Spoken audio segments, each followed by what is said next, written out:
Hey guys, this is Sandy White from Simply Fit, your number one health and wellness cheerleader. And we are back with Dr. Shelly Plum. But before we get into all that, if you guys are new to our uh, our segment, I just want to let you guys know that we're on a mission to save 1 million lives by encouraging individuals to live a simply fit life through health and nutrition. And we do this by teaching simple tips and strategies in nutrition and how to overcome suicide and depression because that is so it's just running rapid with all of the things that are going on. So this was perfect timing for Dr. Shelley to come on to the show to talk to you guys about her book, Break or Bounce. So before we get into bringing Dr. Shelley onto the show to talk about her book, I do, as I have been doing for a while, thanking WYTV7 Community Broadcasters Network for allowing Simply Fit to be on their platform because, guys, without their support, we cannot share what you guys can do to overcome suicide and depression. We can't share the simple tips and strategies in nutrition for you guys.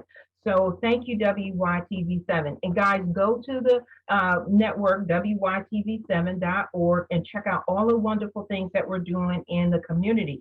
And just so you guys know, WYTV7, their mission is education, empowerment, and encouragement. So there's always going to be something there that you can learn and you can share with someone else. So with that being said, let's welcome Dr. Shelley to the show. How are you, Dr. Shelley? I am doing great. It is so wonderful to be here with all of you. Thank you so much for inviting me. Oh, no, thank you. Because as we were talking prior to the show coming on, this is perfect timing because we have a lot going on and anxiety, depression, different types of challenges from what we're seeing in the news, and people don't typically they break, they don't bounce, and that's ironic that that's the name of your book. It is. So we want to just pick your brain a little bit on sharing from your perspective how folks can overcome all of these. But before we get into all of that juiciness, now you went from being a foot doctor to Yes. owning your own production and doing all of these wonderful things. So how and why did you make this shift?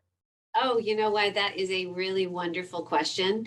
And I made the shift because I made a mistake very early in my life. And I will be completely honest with you. And I encourage all of the viewers that are out there or listeners that are out there to really ask themselves, how well do you listen to your intuition, right? Because early in my career, if I could share with you, when I was in college, I was actually writing promos for the local television station. I was a communication major. I was in production. And then because of some things that had happened early in my life, my self-esteem was not that high. And I really wasn't confident in who I was. And these little people, were talking in my ear saying, that's not the field for you. You don't have the voice for it. You don't have the talent to do it. So they talked me into going into medicine, and I did. And, do I regret being in medicine? I did, full medical training. I did my surgical residency, and I absolutely loved my patients. But you know what? Can I share with you? Something was always missing. There was a little resistance in my heart, and I kept pushing it down, pushing it down. And you know what? There was one day when I hit what I call rock bottom. It was an aha moment. It was a things must change moment where I decided, you know what? I am going to pursue my dream. I'm going to pursue my vision to have a production company. And that's what I did. So that's awesome because a lot of people don't listen to their intuition. And then they go many years with regret, which we'll talk about that a little later down the road. But with you hitting rock bottom, express those moments that shape the course of your life and how, I don't know if it was one rock bottom or multiple or combination, but when did you know, okay, this is it, I'm done, I got to make this shift? What was the aha moment in those rock bottom moments? So folks can get an idea. This is when I say listen to your intuition, right here, baby. That is so true. So true. Well, it's funny. You just hit on something that's very interesting is yes, I did go through a series of rock bottom moments and until I really learned how to manage that part of it. But I can tell you, and I'll share with all the viewers out there, it makes me teary eyed when I talk about it. But there was one particular rock bottom moment that hit me hard. And when I was still a doctor and I was taking emergency room call, I remember one time, I kid you not, it was the middle of the night. I think it was like 3 in the morning. I was exhausted and I was on the floor. I had a infant in one arm. I'm looking down at his, little cherub face, and he is sleeping quietly. And then on the other, it was a phone. And that phone, there was an emergency room physician that was irate, yelling at me about something that I had no control over. So I'm looking at my little boy, I'm looking and listening to this, and I'll tell you what, it was then something clicked in me. Something clicked in me. The balance was off in my life, and I'm getting chills just talking about it. What I did right there in that moment defined my life going forward. I put my baby in his crib, let him sleep.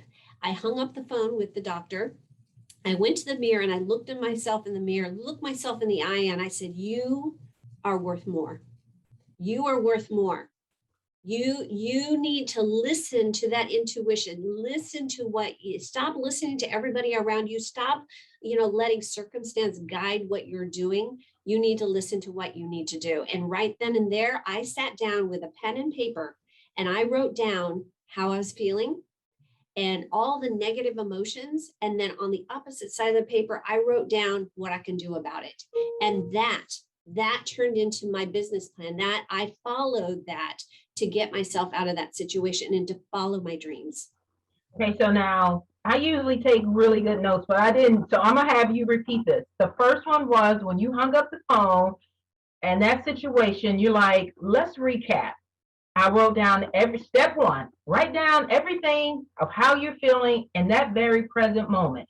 On the other side was everything that you wanted out of life or were feeling. The first step is to, and I encourage everybody to do this, is actually go to a mirror and look at yourself in the mirror. Okay. Look at yourself in the eye, because you can't escape that. And ask yourself, what do I really want? First step. The second step is to get two pieces of paper or one piece of paper and split it in two. On one side, you're going to write how you're feeling, negative emotions, and what you want out of life.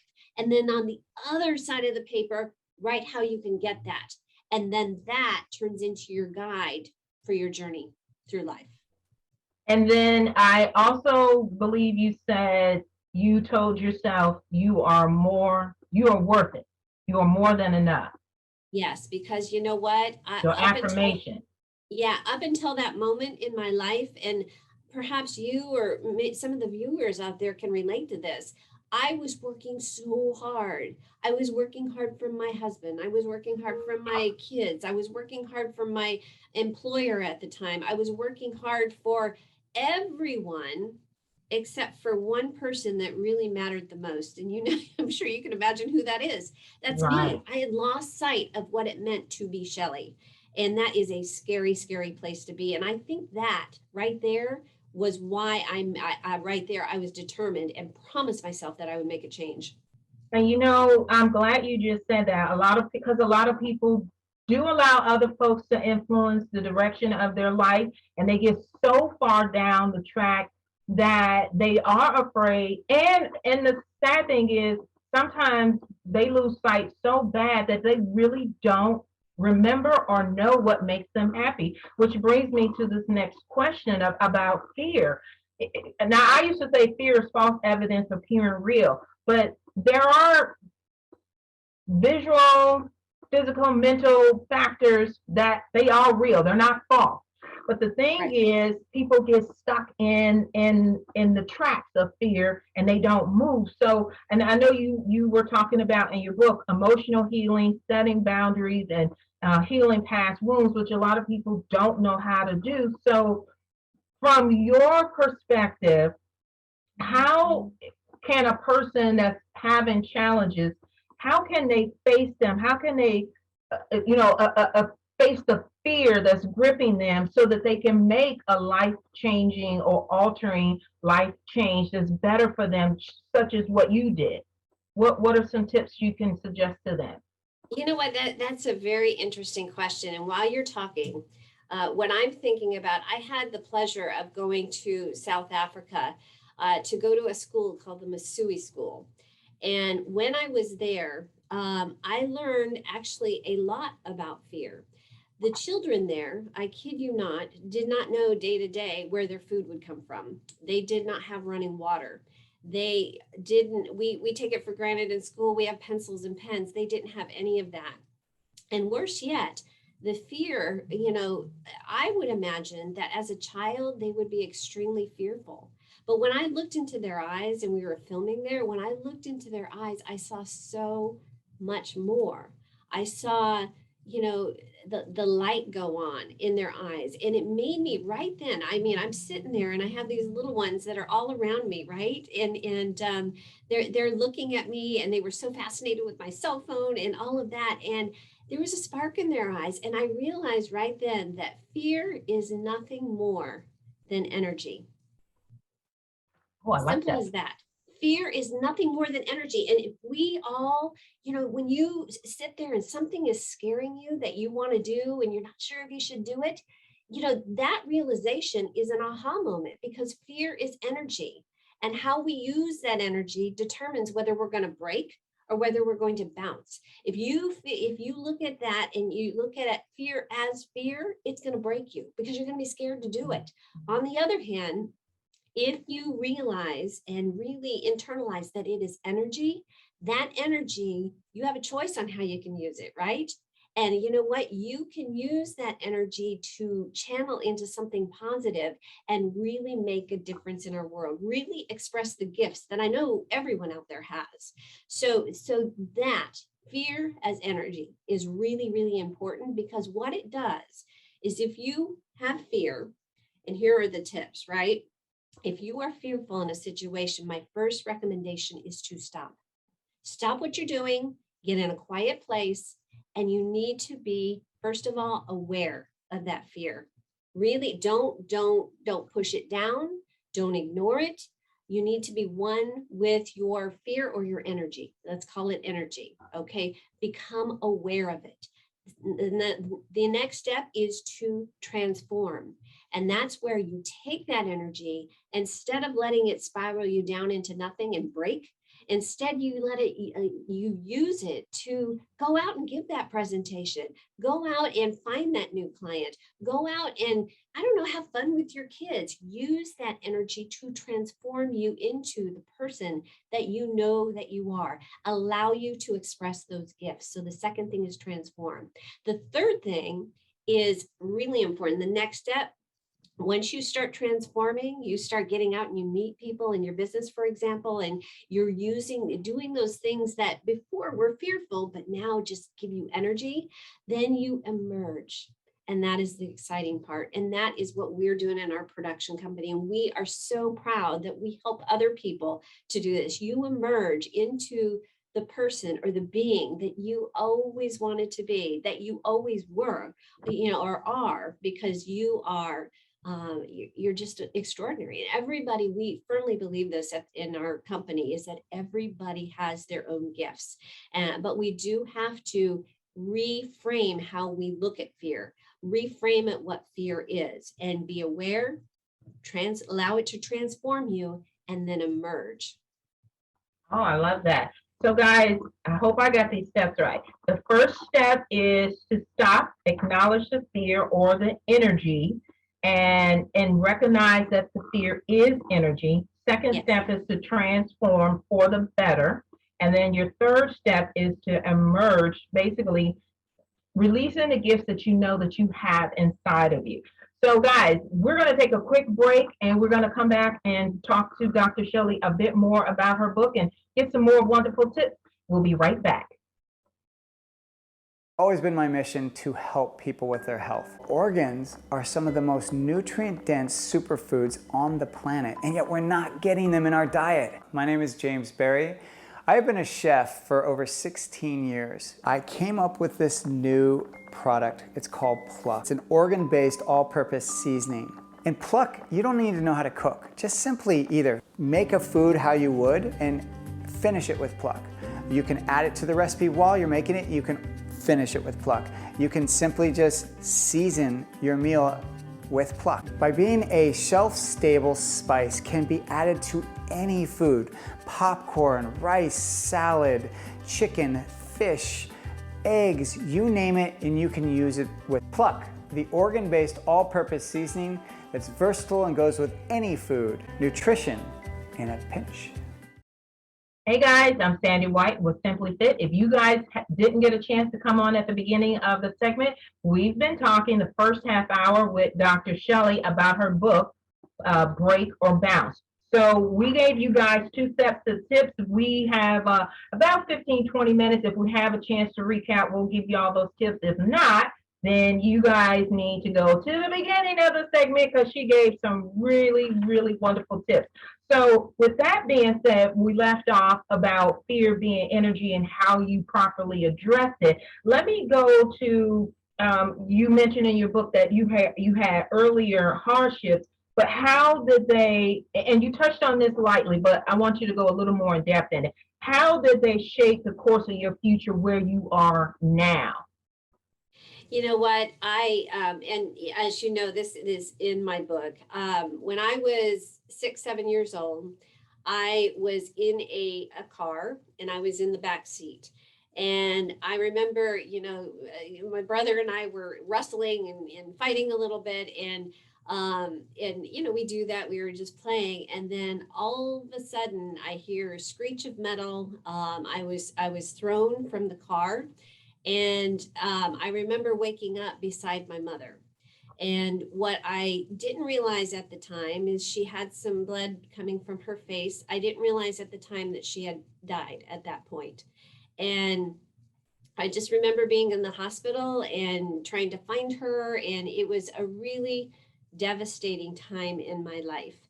And, luckily I have a loving father who came to get me, but it was a earth-shattering time in my life. And, being young, I had so many people, even to this day, can I share with you, even to this day, they say, you were so young, you didn't remember it. Well, yeah, I did. And you know what? It wasn't until I'm the age that I'm at now, in my middle age, that I realized what an impact it really did have on me. Because going forward from the time that happened all the way into college, I realize now that it had a significant impact on several things. Number one is self-esteem. My immature mind framed it into, this happened because that I wasn't good enough. And I realize that now. The second thing it had an impact on is my courage. I was scared to step out and do things that normally I probably would have done had that not happened to me.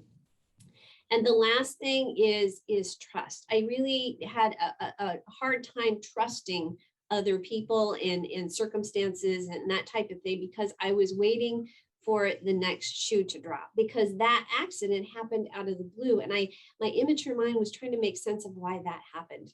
So, you know what, the accident had a negative impact in that respect on my self-confidence, my courage and in my trust in other people. But it also gave me some positive attributes. And you know what, although it impacted me that way, it did show me that, in a way, that there is peace in our environment. And because when I went through that, my father was just so supportive, and he came to me and he was loving. And I realized right at that moment that there is, even though this horrible thing has happened to me, there is peace there. And, and love. Love, when it first happened, I was devastated. I didn't know where my love was going to come from besides my father. And but people rallied together, and they loved on me and my brother who went through it with me as well. And and light. I am a big proponent in light in this world.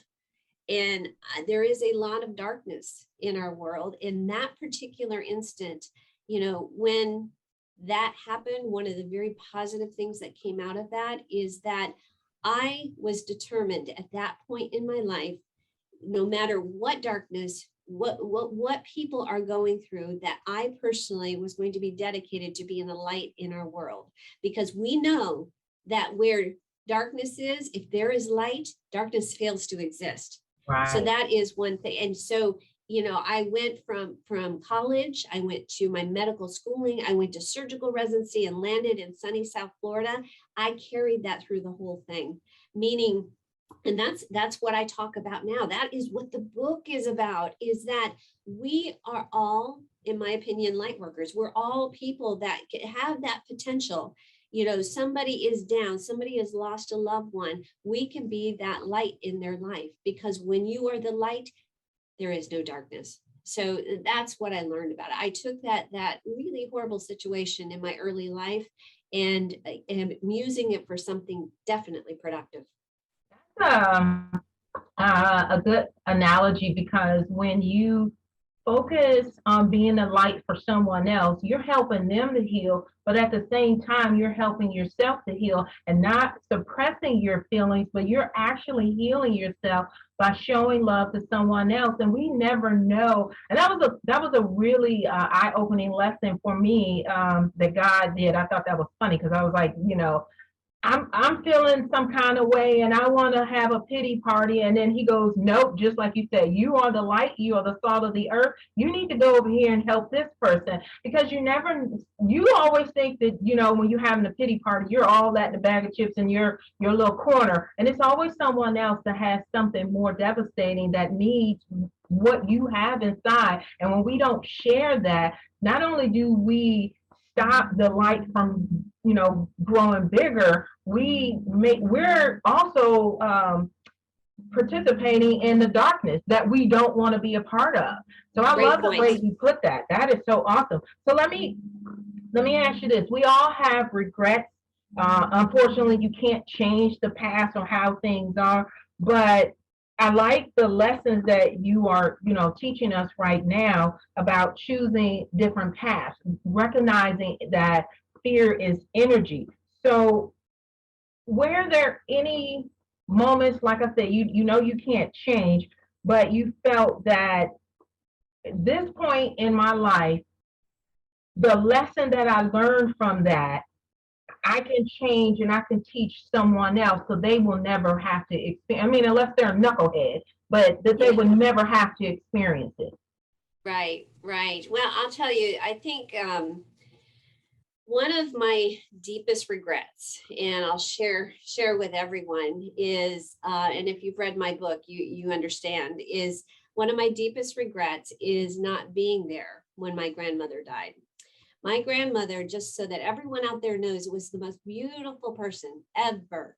And she is the one that actually, when my mother died, she is the one that we went to live with until my father was able to come get us. And she was always supportive. She was always concerned about me and, always telling me that, I'm doing too much. I'm working too hard. You need to slow down. You need to take stock of the beauty that is around it. I mean, where she lived, which is gorgeous, if I could share it with you, in Washington State with the big fir trees, she called it God's country. And not the day when I remember like it was yesterday, as I was sick, I was in bed, and my husband at the time came in and had gotten the phone call from my parents saying that she had passed away. It hit me like a brick, because I was not there. I was so busy, if I could share with my business and with the kids, I didn't even know that she was that sick. And not being there is probably the most devastating thing in my life. And so it definitely is a very deep regret, but I'm a firm believer that regrets, they happen for a reason. Regrets are not regrets if you listen to them. And I listened, and what it was trying to tell me is that, my grandmother spent a good majority of her life telling me to slow down. Well, this right there, not being there because I was so into doing everything, go, go, go, go, go, trying to be perfect at this, perfect at that. The lesson to me was that I needed balance in my life. Balance is a very, very strong theme in my book, meaning that we as individuals, we're moms, we're dads, we're, professional people, we're friends, we're husbands, we're wives. We're balancing all of those hats, but you can't lose sight of what's really important in your life. There has to be a balance between your professional, your personal life, and the third apex is your internal life, yourself. And what I had lost, I was all business, and my personal life and my spiritual personal life had taken a back seat. And that was a very, very strong lesson. And I'll tell you what, I mean, to this day, do I struggle with balance? Absolutely, because that's what I know. I know to go, go, go. But after that regret, I have learned from it. I have listened to it, and I have taken steps to balance myself. And that's what I talk about it. That I get up and speak in front of people all the time about the importance of balance in our life.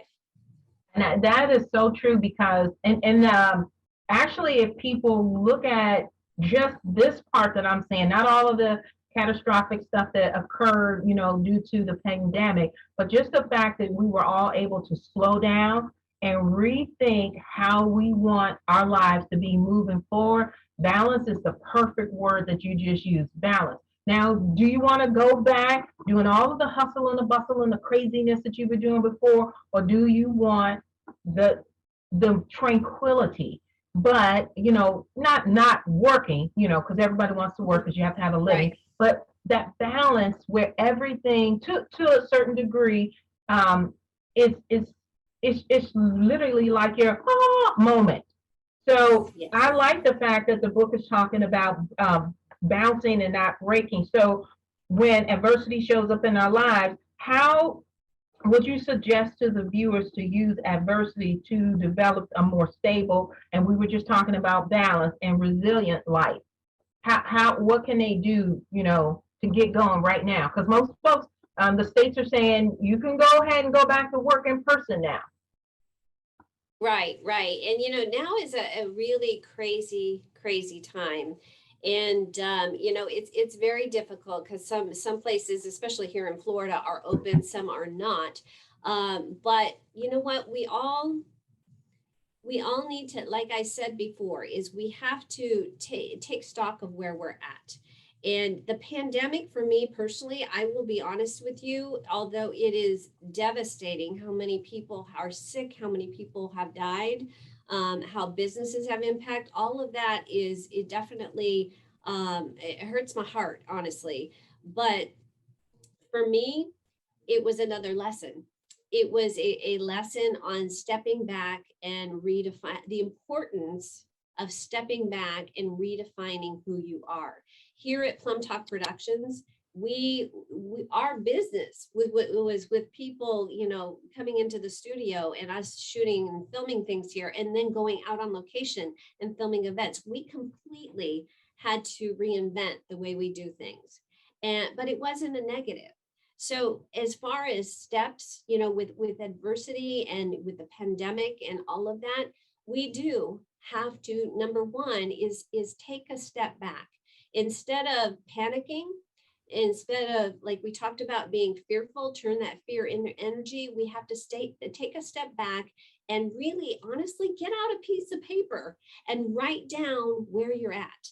What are your strengths? And really internalize and really realize, where you're at in your life.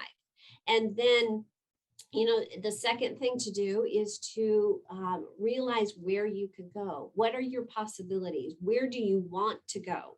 And I've always done that. And when I did this with the pandemic, the first step was to sit back and say, okay, Shelly, where are you? And what do you want to do with your life? Okay, where do you want this business to go? Where do you want your personal life to go?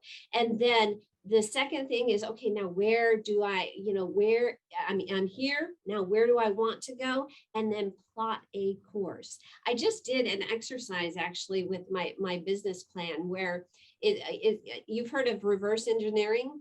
Yeah. Yes, I'm a big fan of that. And this is what I'm talking about, is to really identify where you want to go and then work backwards from it. Okay, you're here now, you want to be here. Okay, what are the steps? Work back from it. So that's a big, big force in my life. I love that. Hey, we're down to the last 3 minutes. Dr. Shelly, tell them where they can get your book and how to stay in contact with you. Oh, wonderful. Well, everybody, my book is on Amazon. It's called To Break or Bounce by Dr. Shelly Plum. So I welcome you all to purchase it there. If you do want a personalized copy, I can mail one out to you where I actually autograph it. You can email me at Shelly, SHELLEY, at Plumb, PLUMB, talkproductions.com. And you can visit me on my website, drshellyplum.com. Thank you.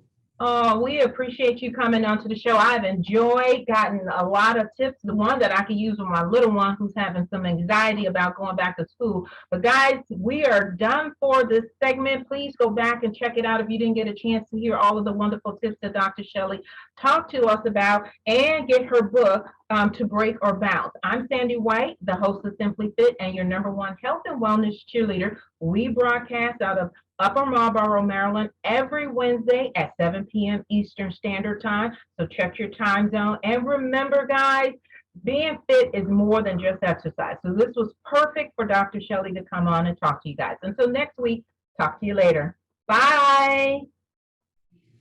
80% of women will develop a pelvic health condition at some point in their lives. There is relief. There is hope. The Pelvic Floor Store, your resource for personal health.